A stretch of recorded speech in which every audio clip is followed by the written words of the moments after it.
any of these cartridges that you guys are using, it's going to be, as we were talking about, green top tubes only. So lithium heparin, green top tubes, whole blood. So you're not spinning it down, you're not using the plasma, there's no serum, not some alternate fluid like urine, anything like that. So whole blood, green top tube. Ideally, obviously, you want to make sure there's not clots inside of the green top tube, right? And just if you're running anything, clots are never good in anything that has lithium heparin in it. And you're going to want to try and run it within 15 minutes of collecting the sample. Get it? Just run it sooner than later at that point, okay? Yeah, like I was saying. Say, that like we pick it up in the refrigerator. Is it okay to be refrigerated this way? So you can refrigerate it. Ideally, though, I don't particularly enjoy that because that means then it's probably going to sit in there for a really long time and then you're going to take it out, right? Like, ideally, if you're going to be running it within that 15 minutes, it doesn't need to go in the fridge at that point, right? Like, if somebody puts it in there because they can't run it up right away and they run it up 10 minutes later, just let it come to room temperature first. But if you're going to be running it in 15 minutes, there's not particularly a reason that it needs to go in the fridge, if that makes sense. Are there specific values that are affected by letting it sit too long? So the ionized calcium. Okay. And blood gases. And the blood gas portion? The blood gases, again, I was saying, I am by no means a expert on collecting blood gases, but I believe you're going to be pulling it up in a special syringe already. You're not going to be putting it into a tube and bringing it in here. So I imagine they're coming with like to you. No, goes into sleep mode after a little bit of not using it. So this is the power button here, guys. This little button there. That's adorable.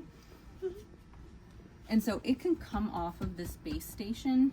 This base station is used for two specific purposes: charging and for sending things into EasyVet and getting results. So if you are comfortable and you just want to leave it there. It doesn't send until it sits there. Correct. Which is hence plugged into the network there. So you find what's comfortable for you. If you just want to leave it here, you can run it and use it just like it is on the base. If you want to pull your pending order over, take it off and run it in the corner, you can run it, and then when, I mean, you never know, Right. and then you just have to bring it back. In the corner.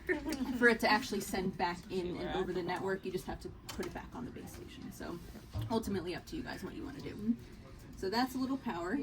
So when it's in the base station, if you guys can see that top right hand corner there, The arrow? yeah, so you're going Lightning. to see, there's a little lightning bolt that's charging. That's where the battery icon is.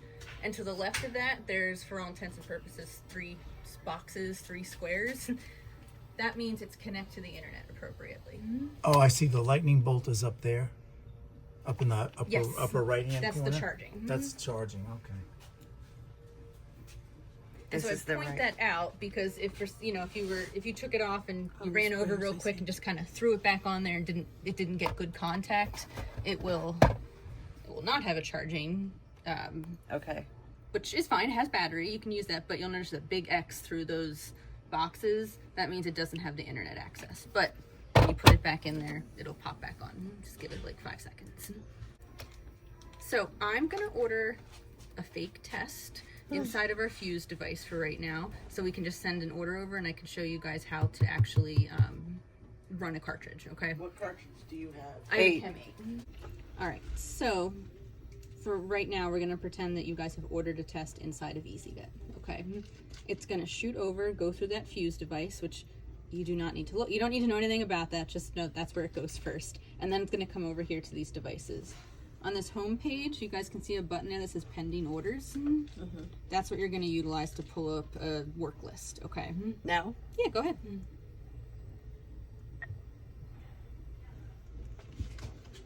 And so at this point, it's going to list in it. So you can order multiples, right? So you could, if you had 3 different patients or you're doing 2 different tests for the same patient, you can put them all through and they'll all sit here stacked and you're just going to choose which one to run, one at a time. It'll tell you what test it is. So this is just, we just found a test patient that was in there.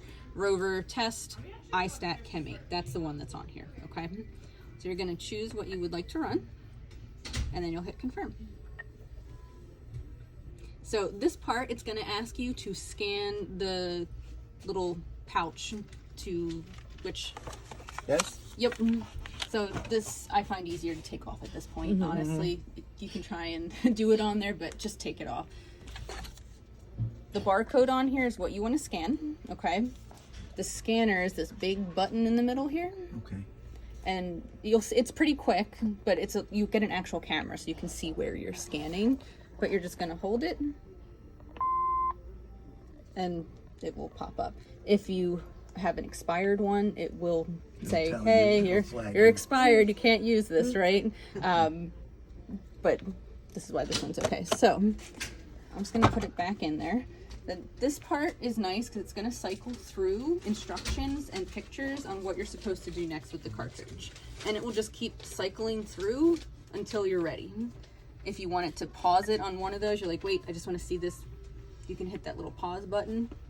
You can cycle through different options. And then you can unpause it and just let it keep going. So it's just a nice reminder when it pops up, especially if you're new to using this, right? All right, so I'm gonna grab our cartridge. This part is nice because it's gonna cycle through instructions and pictures on what you're supposed to do next with the cartridge. And it will just keep cycling through until you're ready. If you want it to pause it on one of those, you're like, wait, I just wanna see this. You can hit that little pause button.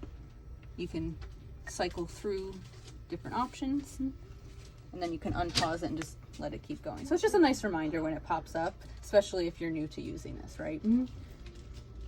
All right, so I'm gonna grab our cartridge. Again, I know we were kind of talking about this briefly earlier, but on the cartridges, every cartridge is different as far as the type of cartridge. All your chem mates are gonna be the 14 days, right? It's not like one of them's gonna be 10 days and 14, but your CG8s are gonna have a different expiration on here as far as being room temperature. So right now, they're all stored in the fridge, which is great. That they came, a week or two ago, put them in the fridge. If you have them in the fridge, this cartridge needs to come out and get to room temperature before you run it. 5 minutes, doesn't have to be anything crazy. If you guys are realizing that you're just blowing through these, right? You're like, we're running these all the time. You can keep the box out at room temperature, and that's how good it is. That's how long it is good for out at room temperature. So 14 days for this one. Does that make sense? Mm-hmm. Awesome. Please don't put them back in the fridge after they've been at room temperature. They will not work well. So there's the actual expiration like on the box of like when the thing itself just expires, right? Regardless of having it in the fridge or outside at room temperature. It's also on the individual cartridges, the expiration. There is a little area on the box and on here if you want it to write, 14 days from now, that date on there to help you remember when it expires. Okay, we're gonna open this up. Now if you did this already and threw it out and they're like, oh, I forgot to scan the barcode, just get another one. All the barcodes for that lot are the same. Okay. Oh, so you could use the top one that's on the top I've there? never tried the top one. I would just get another use one another out. Yeah, cartridge. Gotcha. I'll see if that works later just for fun, see if that works. But so you're gonna pull the cartridges out. All right. So I do want to point out, not that I expect you guys to not handle this well, but if you guys have this sitting out, just be careful of not like accidentally putting something heavy on top of it, or when you have it, don't be like pressing really hard. There's a little reagent pack in there, and you don't want to accidentally exploded it, basically. All right. Okay. If you do have that happen, when you try and run it, you will get an error that says, hey, the reagent's been already compromised, basically. So Smart. so just, I usually people will, like, if they're going to keep it out, will put it in a box, like somewhere that you're just not worried about somebody accidentally putting like a heavy book on it or something like that. Okay. Now this one looks like this. There's a little area to hold at the bottom. The blood gases one is a little bit different. It's just a little bit shorter.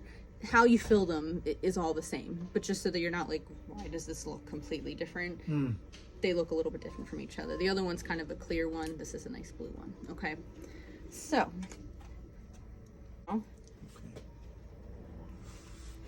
making sure that you guys are mixing it together, right? So that the sample is nice and mixed in there. Can I just try and... All right, so your little cartridge here, there is a little entry hole there that you're gonna put your sample in, okay? So you're gonna put it in until it reaches, there's an arrow there, but you don't need to see the arrow. It's just basically where the blue starts, right? Where the line and the blue meet. So You do that before you inject it into the machine? it's Like you yes, inject the blood before you correct. put the Yeah, cartridge in the the machine. epoch is different. That's Yeah. so I've put my sample in there. Okay, I see it stop. There's a little latch that comes over, and you snap that shut. Okay? Okay. It's normal. You'll see it kind of fly up there. Mm-hmm. This is going to go in here now to be read, and it's going to click in. Okay? So once you pop it in there and it clicks, you'll see on here it says, hey, like basically I'm trying to make sure that you put a cartridge in. There is going to be a bar that comes down in there to make it stay. So don't like accidentally, if you're like, oh, whoops, wrong patient, or don't try and yank it out, because you're probably going to cause more problems than it's worth. Okay. So once it's in and it's doing its thing, let it go. And then once this passes, it'll be about 130 seconds for the test to run. Now, usually if there's an actual problem with the cartridge, right, like you've accidentally burst the reagent pack, it's going to come up sooner than later. This one we'll see if it errors, because this isn't really real blood, but at least just wanted you guys to see how that process works. So then this is the countdown here. There are error or warning messages about what we just talked about. It's locked. Don't attempt to take it out. Okay. The other thing I would recommend is while it is running, don't pick it up and move it around. It has to stay flat. So whether that's on the base or you've moved it somewhere else, that's fine. But don't be like, hey guys, look, it's running, and keep it flat. Keep it flat. Gotcha. Now when this is done running, you're going to get results up on the screen. Since I already have it in the base, it will automatically transfer in afterwards as well. If you guys had it off the base, you'll just, when you're ready, pop it back on here and it will automatically send over. Any questions so far? So it can't send. It can only send over when it's back on the base. Correct. It can only receive pending orders and send it back. So ultimately, if it's not on the base, it has no internet capability as of right now. So Can we do several tests and then put it on the base and they'll go over together, or it's just one at a time? So if you put all, like you had 5 tests, right, that you put through EasyVet, as long as you've put it through and you've pulled the pending order list over, yes, you can take it off, run as many as you want, and then put it back and it will send them all at once. But it has to be able to receive those pending orders, right? So if you put one through, It's better ran just to leave it on there. Yeah, it's better to leave it there. I think You so, can go, too. I mean, you have the space, but just don't, if you're like, it's crazy here right now and I just need to like focus over it, like take it. That's absolutely fine. And so, as expected, because this isn't real blood, It's it will always ding at you when it's done. So if it drives you nuts though, you can just walk over. It's uploading already, but there's a little silence button that you can click if you know you're standing here and you're like, stop it, I don't want to hear the bell. So when it's done, I know you didn't see it, but it briefly popped up and said I'm transmitting it back, right? If for some reason you had taken it off and put it back, you can always manually click this transmit button that won't say complete because it's already finished, and push that over. These are your results on the screen here. As you can see, they have red and yellow, so it's like highly out of range, which is your red, and then yellow is kind of like medium out of range. You can go through there and see the next page. Now, the only difference that we were mentioning earlier, the only difference with your blood gases is when you're going through that setup, it's going to ask you for the temperature of the patient, okay? So I don't know if you guys have something in place now when if they drop off blood that they're writing down a temperature or something for you so that you don't have to go chasing somebody down. You need the temperature of the for patient. everyone? Just for the ones that have blood gases, it's going to ask you for the temperature. So I don't know if they can, if you The guys only have time an they- order form, And or if you don't have one? you have to put something in. Okay. So I obviously am not trying to recommend like making up a temperature, but does it actually? I mean, it changes the actual blood gases part. The chemistry part, it doesn't have anything to do with, but. Because this also works on like avian and exotics too, right? So it's calculating, like if they were doing this on a sea turtle that got stranded and they had it out on the boat with them, which they absolutely have the capability of doing, they need to know that the blood, it calculates the blood gases of that 57-degree patient instead of one that's 101.1, right? So once this is done, you're able to take the cartridge out at this point, okay? And it just pops out. Goes in the Sharps. trash. You don't have Sharps to put or it garbage? in sharps. Just garbage is fine since there's no actual sharps, and the blood is all inside of the cartridge, so you can just throw that out. Once you're ready to go home, you can just hit the home screen and you're back here.